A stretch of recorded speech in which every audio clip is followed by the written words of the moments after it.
In this video, we will create a demo from scratch with Lacerta GUI.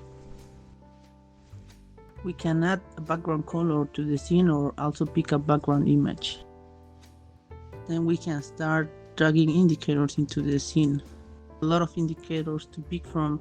We can create static or dynamic indicators like shapes or bars as we need.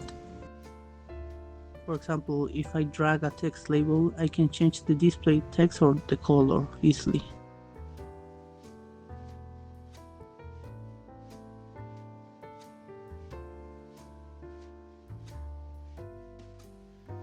Then I can drag another element like a rectangle and also change its shape or colors to create whatever we need.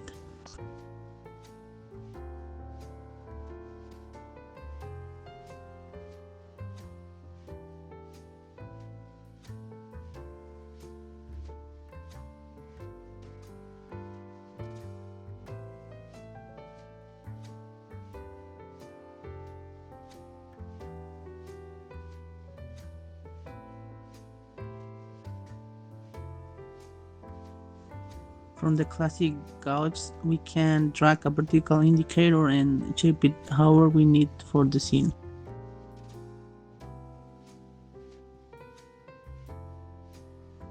This app supports snapping elements to the grid and also copying elements or creating layers.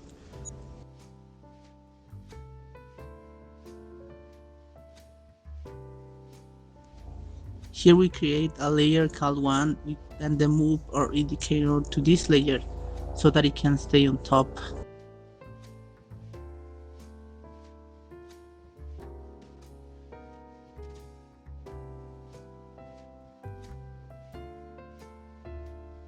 Normally, objects are created in the default layer unless we specify that we want to work on another layer by double-clicking on the layer.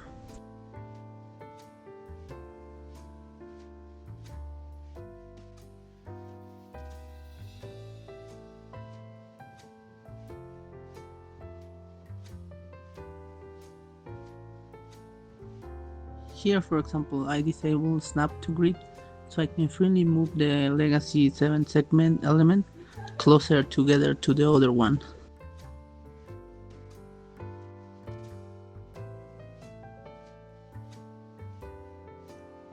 Then I can keep dragging elements from the indicators and reshape or move as needed.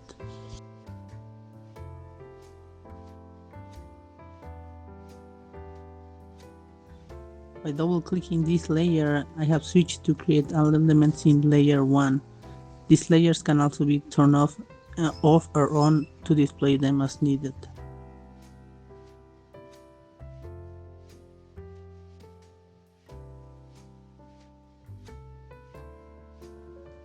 Let's add another text to this bar to show that it's temperature.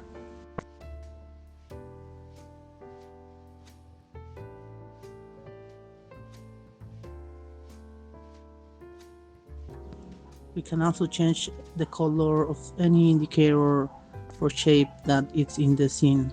For example, here we're gonna change some of these indicator colors.